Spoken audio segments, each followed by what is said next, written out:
Shanty is a 17-year-old teenage boy who lost his life after attending a concert in Nairobi. A very sad story, and it's even worse to imagine that this is somebody else's reality. This is going to be a tough conversation, but we have to do what we have to do. My name is Violet Angina, and this right here is Jalango TV Extra. Let's get this conversation started.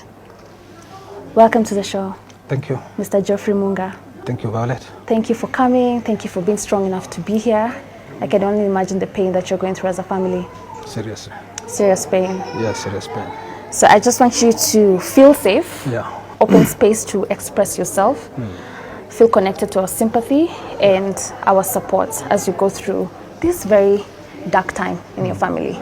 So we're going to talk about Shanty. Yeah. What kind of boy was he growing up? Yeah, Shanty was, let me say, as a parent, Shanty was so dear to me. He was the last born in my family.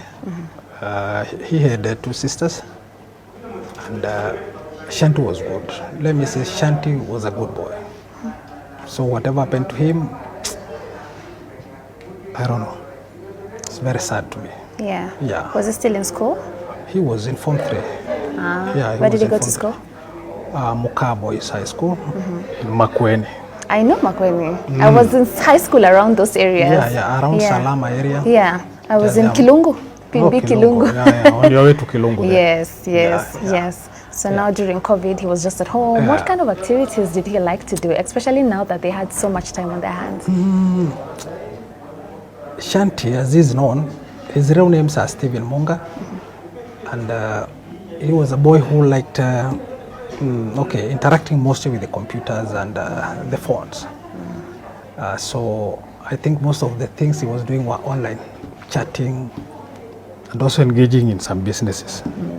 Yes. All right. And generally keeping watch of the mother and the compound. All right. So he was an active boy. He was very active. Yes. And also being like the last born, like favorites of the parents. He was our own favorite, in fact, as the last born. And he used to keep the home lively. Yeah, we really miss him. Yeah, we really miss him. Yeah. Yes. So on this particular day when there was this concert, had you spoken to Shanty on that day? Did you know where he was going? No, I spoke to him on a Friday before the event. That is on Saturday. Yeah. Yeah, because I work in Makueni. Oh, you work in Makueni? Yeah, I work in Makueni. Okay. So we talked, and he could ask, Daddy, when are you coming? What time are you coming? So I never knew why he was so inquisitive. Though I came to learn later, maybe it's just because he wanted to go. But that Friday, I never came home. You see, that weekend, let me say the weekend, I never came home. But on Saturday, I talked to the mother, and I asked him where the boy is. He told me the boy is at home. And seriously, he was at home. He had not left. What time was that? It was around 2, 3. Ah, okay. So he left later, and by let me say 7, I called again. So the mother told me she will check when she goes home because she works somewhere. Okay. And so the boy had left without even the notice of them, the mother. Ah, okay.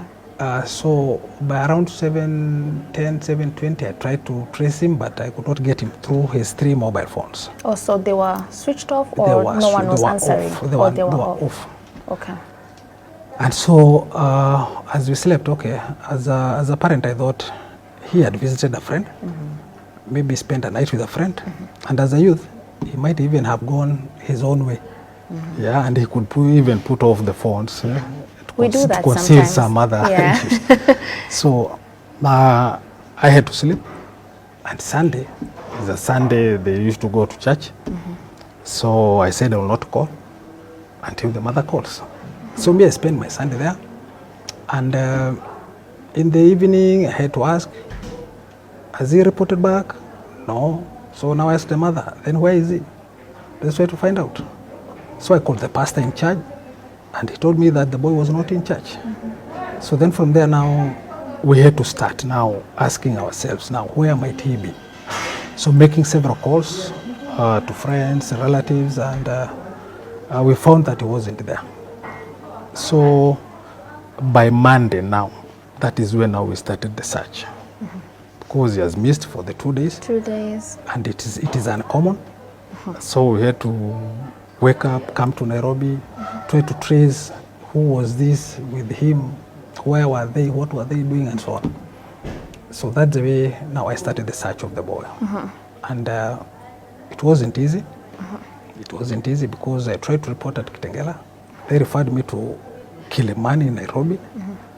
Then from there, I was referred to Karen, Mudhangari, Riruta. That is the story was there that way, because no officer maybe wanted to take the responsibility. You see. So at Kitengela, I came around 3 boys who confessed that they accompanied him to the festival. Now these are his friends. These are his friends. Okay. And as I talked to them, I had to ask them a few questions. Okay, number 1, why did you leave him? Number 2, why didn't you report? Why did you even try to trace the parent and then call? And so, as you say, they said we were fearing. So we were fearing, and even Shanty himself said he has to come back home early because he fears the parents. You see, he was in a mess, and already he knew he's in a mess. So he wanted to go to the festival and come back before he's noticed. You see? Oh, yeah. Yeah, that is what he wanted. But unfortunately, then it went that way. Yeah. So the 3 boys, we walked with them around here, Nairobi, where all over those stations, until now I found him. I found the body of Shanty. But it was not simple because number 1, from Kilimani I was referred to Karen. From Karen I was referred to, I think, Mudhangari. Then Mudhangari was also referred to Rirota. Then back to Karen I was referred to a hospital, Melkizedeki, where the OCS told me there's something like there was somebody who was taken there. So did you talk to the people in the hospital and find out? Yeah, I went there. What was the report? I went there. The report was, we don't have such a person. I asked for in a record that there was somebody who was brought there. There were no records. So the nurse in charge told me that I should check with the police from Mudhangari. So then I had to go up to Mudhangari. Then from Mudhangari was referred to Satellite. Then from Satellite, then to Kabete. You see now, because in every station, I had a person in a motorbike who had his photo, and we had a caption there to trace. We had to give at least a brief. So it was placed in every police station. So after I went to Kabete, now it was about the 4th day. That is when now I learned my son was dead. And we were told to wait for a certain officer from the mortuary who came with the pictures. And then through the phone, I was able to identify my son. Then we were permitted now to go to the city and identify the body. So I went there, identified the body, filled those, there are some papers that you have to fill, and then I went home. It was as sad as that.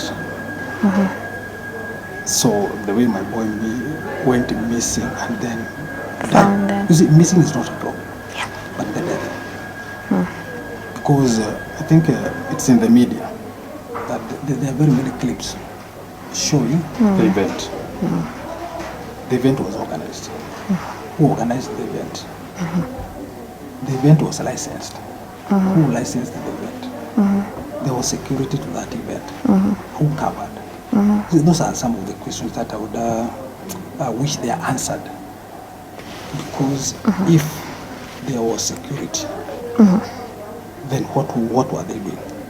If you look at some of those clips, you will see him being manhandled. Yeah. Yes. And if there was a security personnel there, what did he do? Or if the event organizer was there, what did she do? Because you are the overall, you can command. Hiyo maneno Yes. Ama mtu apeane kwa polisi. What happened?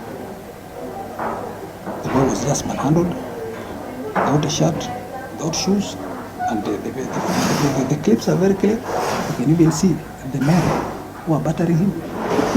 Yeah. So it was very sad for me. I could not even imagine that somebody like me can fight such a child. You see, he was still young. Yeah. He was still young. But when you look at those bouncers as they are called, they are strong men. Yeah. Yeah. So what should you do? Even if there's a misunderstanding somewhere, should be taken somewhere. That is it. But then unfortunately that is what happened. And he was beaten to death. Yes, they died. Very sad death. Yeah. So in the process, and also us as Jalango TV, we tried to reach out to the organizers of the event who claimed that